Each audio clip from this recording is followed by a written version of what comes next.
कैसे हमारी YouTube family, आप लोग बिल्कुल ठीक होंगे, खुश होंगे, अपनी ज़िंदगी मस्त होंगे। तो आज शुक्रवार को पता नहीं क्या हो गया है कि जो बहनें आती हैं ना भजन कीर्तन कहने वाली, वो यहाँ पर नहीं आई हैं और हम जल्दी जल्दी ना वैभव लक्ष्मी माता की पूजा पाठ करके हम आ गए हैं। तो हमने तो प्रसाद चढ़ा दिया, माता रानी को फूल भी चढ़ा दिया और यहाँ पर देखिए 2 कन्याएं आ गई हैं। तो कह रही आंटी आज भजन कीर्तन नहीं हो रहा है। तो हमने कहा कोई बात नहीं, माता रानी बन के तुम लोग आ गए हो तो माता रानी के दर्शन आप लोगों को भी करवाते हैं।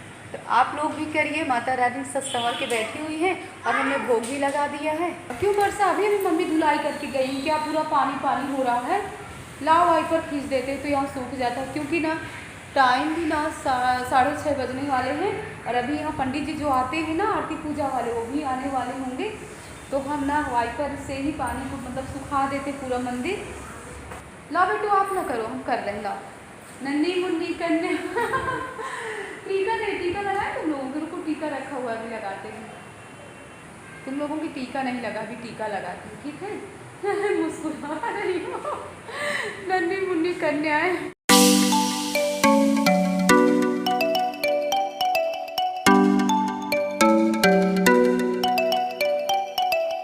सो गाइज मंदिर की धुलाई और साफ़ सफाई करना ध्यान देती हैं जो मालिन दीदी हैं, वही करती हैं। तो हम बहनों ने कुछ सोच रखा है कि महीने में अपना एक गुल्लक बना लेंगे और उसी में इकट्ठा कर लिया करेंगे, जो हुआ करेगा मालिन दीदी को दे दिया करेंगे। लेकिन अक्सर हम लोग सोचते रहते हैं कि पास में ही मंदिर है, जा कर के हम ही लोग धुलाई कराते हैं, लेकिन कहाँ हो पाता है, बच्चों में बिजी रहो, कभी ना कभी कोई घर में आ जाता है, कहते रहो। लेकिन बड़े किस्मत वाले लोग होते हैं जिनको ये सौभाग्य प्राप्त होता है मंदिर की धुलाई साफ़ सफाई, तो थोड़ी से ना थिरक लेते हैं।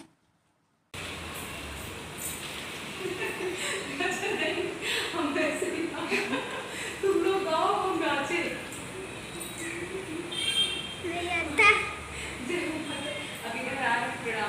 तो हमने ना बिना ढोलक के ही थोड़ी सी थिरक लिए। अब यहाँ पर ना माँ भगवती को लगा देते हैं भोग और इसके बाद ना भैया मम्मी नहीं आ जाएंगे यहाँ पे।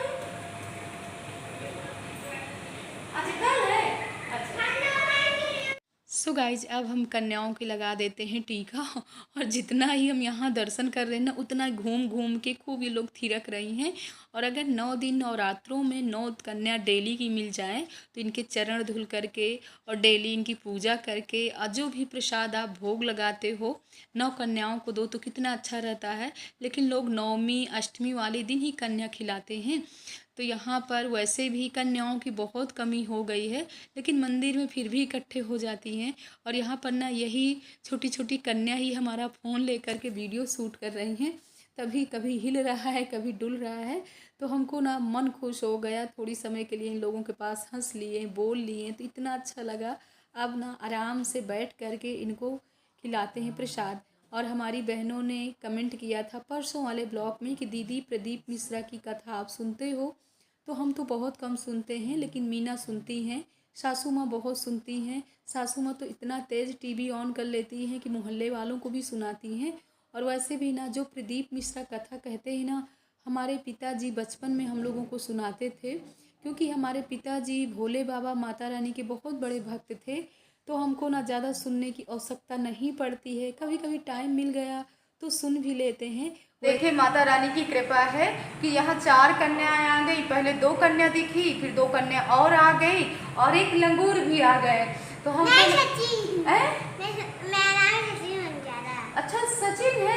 हाँ। अच्छा लंगूर हम इसलिए कह रहे हैं ना कि माता रानी के भैरव हो, आप आ गए हो ना। बिना भैरव के दर्शन करने के बिना माता रानी के दर्शन अधूरे रहते हैं। तो हमको ना इतना अच्छा लगा जब हम वहाँ से आ रहे थे तो एक पास की दीदी वो कह रहे कि मंदिर बंद है मत जाओ। तो हमने कहा कि जा रहे माता रानी के दर्शन ही कराएंगे और जो प्रसाद लिए हैं प्रसाद चढ़ा देंगे और किसी न किसी को भोग दे देंगे। तो हम जैसे ही मंदिर आए बस प्रसाद चढ़ाएं और दर्शन किए, वैसे ही 2 कन्याओं की एंट्री हो गई। देखते देखते यहाँ पर 2 कन्या और आ गई और कह रहे हमको लंगूर भैरव मत बोलो, अपना नाम बता रहे हैं ना। क्या नाम है? अच्छा सचिन नाम है। तो ये माँ की महिमा है देखिए। और इतना अच्छा लग रहा है, इतना सुकून मिल रहा है। और ये हमारी इनकी मम्मी यानी सब्सक्राइबर है हमारी, तो कह रहे दीदी आपके ना जितने भी ब्लॉग है हमारी मम्मी रोज़ शाम को देखती हैं, तो आप भजन कीर्तन गाया करो। तो हम शोर न मचाओ, शोर न मचाओ, क्या हुआ? माताएं मिल करके ना तो झगड़ा भी करने लगी। तो हमसे कह रही है कि आप भजन भी गाया करिए। आज हम छोटा सा भजन सुनाते हैं, ठीक है? ढोलक तो भी नहीं निकाले, ऐसे ही गाते। हर सुख दुख में मैया मेरी संग संग रहती हो, हर सुख दुख में मैया मेरी संग संग रहती हो, माँ आती जाती हो, माँ संग संग रहती हो, सपनों में आती हो, माँ संग संग रहती हो, हर सुख दुख में मैया मेरे संग संग रहती हो, माँ शेरों वाली माँ, माँ पहाड़ों वाली माँ, माँ शेरों वाली माँ, माँ पहाड़ों वाली माँ, सपनों में आती हो, माँ दर्शन देती हो, सपनों में आती हो, माँ दर्शन देती हो, हर सुख दुख में मैया मेरे संग संग रहती हो। तो किसी दिन ना पूरा भजन आप लोगों को ना ढोलक पे सुनाएंगे। तो यही है कि देखिए, माँ को मैंने जैसे चाहा वैसे माँ ने अपने मतलब इतनी प्यारी प्यारी कन्याएं मिल गई, कैसे हमसे ना कुटुर कुटुर बातें कर रही हैं। तो हम कह रहे हैं कि हम पैसा दे दें, यहीं पास में ना एक दुकान है। तो हमने कहा जो भी खाना हो जाओ ले आओ। तो कह रहे नहीं हमको कुछ भी नहीं खाना है। तो हमने कहा जो भोग लगा है इसी का प्रसाद दे देंगे। तो आज का ब्लॉग कैसा लगा आप लोग कमेंट में ज़रूर बताइएगा। और जब माँ की कृपा होती है ना, जिस पर कृपा राम की होई वो पर कृपा करे सब कोई। तो जब ईश्वर की माता रानी की कृपा होती है तो हर प्रकार से कृपा ही कृपा बरसने लगती है। और यहीं पर अब चलते हैं घर, देखते हैं अपने बाल बच्चों को। बच्चे ना आप लोगों से कुछ बोलना चाहते हैं, बोलो क्या बोलना चाहते हैं? हमारी भाभी को लाइक सब्सक्राइब करिए। कह रहे हमारी भाभी जी को लाइक करिए, सब्सक्राइब करिए, शेयर करिए। तो ये बच्चों के भाव है, सच बता रहे हैं ना। जहाँ प्यार होता है ना, देखिए ये बच्चे सब अनजान हैं और हर शुक्रवार को ऐसे प्रसाद ही लेने यहाँ पर आते हैं। हम भी ज़्यादा इन लोगों को नहीं जानते, लेकिन ये लोग ना हमको जानते हैं। कह रहे हैं हम आपको अक्सर देखते रहते हैं। तो ये है बच्चों के भाव। बेचारे हम लोगों को हमारा चेहरा भी देख रहे हैं। माता रानी के दर्शन हो गए। जय माता दी, जय माता दी। अब मनु भी आ गए हैं हमको ढूंढते ढूंढते। तो हमने कहा बेटा मत्था टेको ऐसे। तो वैसे भी बच्चों को सिखाना पड़ता है। और ये भी घंटा बजा रहे हैं। वैसे ना मनु की लंबाई बहुत कम हो रही है, कृष्णा और गोविंद की ठीक है। और एक बहन भी आ गई थी आरती करने के लिए, तो हम भी उनके साथ थोड़ी सी आरती कर लेते हैं। इसके बाद यहाँ से अब हम निकल रहे हैं, देखते हैं कि सब बच्चे घर में क्या कर रहे हैं। और यहाँ देखिए मनु किस काम में लग गए हैं, नारियल पानी निकाल रहे हैं। क्या नारियल? अरे बेटा नहीं छिल पाएगा, लाइए हम छीलें। ये देखो कितना टाइट वाला है, नहीं छिलेगा नहीं छिलेगा, लग जाएगा हाथ में। कल ना सुबह हमारी बड़ी वाली दीदी का फ़ोन आया था, कह रहे थे कि शोभा बागेश्वर धाम महाराज की कथा सुना करो। तो हम तो नहीं सुनते थे, लेकिन जब उन्होंने बताया तो जितने भी यूट्यूब चैनल में उनकी कथा पड़ी हुई है हमने सुना, हमको बहुत ही अच्छा लगा। तो होता है ना, कभी कभी देखिए उनके जीवन में कितना उन्होंने संघर्ष किया, संघर्ष करने के बाद ही आज उनको इतनी अच्छी स्टेज मिली। तो जो भगवान के करीब होता है ना, उन्हीं को इतने कष्ट भी मिलते हैं। तो यहाँ पर ना हम जब मंदिर से आते हैं ना, वैसे भी मंदिर से आने के बाद नहाना नहीं चाहिए, लेकिन हम ना कपड़े तो चेंज ही करते हैं। पता नहीं हमारे पैर कहाँ कैसे पड़ गए हैं। तो खीर का प्रसाद भी लिए, और खीर का प्रसाद जब ले लेते हैं ना तो इतना भारी शरीर हो जाता है।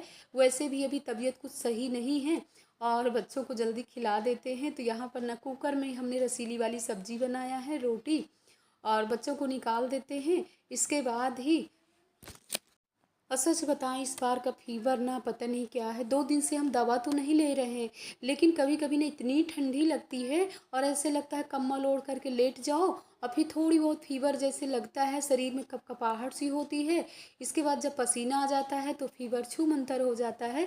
तो माँ भगवती से प्रार्थना कर रहे हैं कि माँ मुश्किल से 2 दिन बचे हुए हैं और जल्दी से हमको स्वस्थ कर दीजिए। हम दवा नहीं खाना चाहते, क्योंकि दवा खाने से ना हम बहुत ही डरते हैं। पहले भी ऑलरेडी हम इतनी दवा खा चुके हैं ना, इसीलिए ना बिल्कुल ही मन नहीं करता है। तो जल्दी ये सब अपने काम कर लेते हैं। और जब तबीयत ठीक नहीं रहती ना तो पूरा अपना घर भी मैसी मैसी लगता है। किचन देखो हमारी कितनी फैली हुई है। और वैसे भी ना हम तो यही कहेंगे कि भागवत आप लोग सुनते हो ठीक है, लेकिन अपने मन के विचार अच्छे रखना चाहिए। किसी के प्रति आप ईर्ष्या जलन न रखिए, किसी के प्रति गलत मत सोचिए, गलत मत देखिए, अपना घर देखिए, फिर किसी के घर की झांक ताक ना करिए। तो वही भागवत है आपके अंदर के। अगर पूरे विचार अच्छे हैं तो वहीं पर साक्षात भगवान प्रकट हो जाते हैं और दर्शन भी हो जाते हैं। दर्शन तो वैसे भगवान के ऐसे नहीं होता कि सामने ही भगवान जी आ कर के हमको दर्शन दे रहे, लेकिन अगर सपनों में आ कर के माता रानी भोले बाबा आप लोगों को दर्शन दे रहे हैं तो बिल्कुल सत्य है कि भगवान के दर्शन आप लोगों को हो गए हैं। और अगर विचार अपने अच्छे हो जाते हैं ना तो हकीकत में प्रभु के दर्शन हो जाते हैं।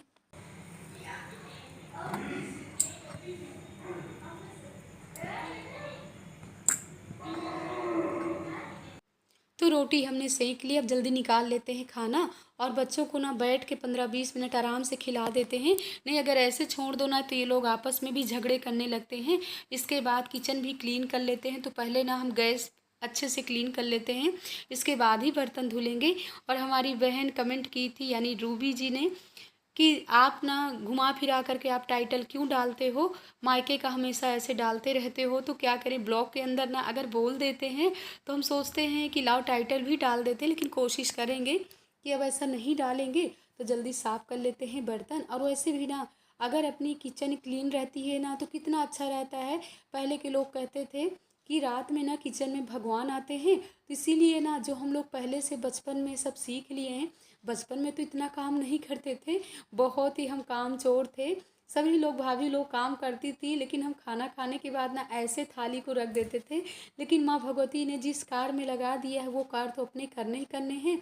तो आज का ब्लॉग कैसा लगा आप लोग कमेंट में ज़रूर बताइएगा। और अभी ना आपकी दीदी की तबीयत ठीक नहीं है, हम अस्वस्थ हैं, इसीलिए आवाज़ से भी आप लोगों को लग रहा होगा। तो जल्दी साफ़ कर लेते हैं बर्तन और फिर इसके बाद बच्चों को देते हैं दूध। और टाइम भी हो गए 9 बज रहे हैं। और अभी ना हमको वीडियो भी एडिट करना है तो पूरा टाइम लग जाएगा, बच्चों को बहुत ही संभालना पड़ता है। इस ब्लॉग का एंड करते हैं। ब्लॉग पसंद आए लाइक करिए, सब्सक्राइब करिए, शेयर करिए। जय माता दी।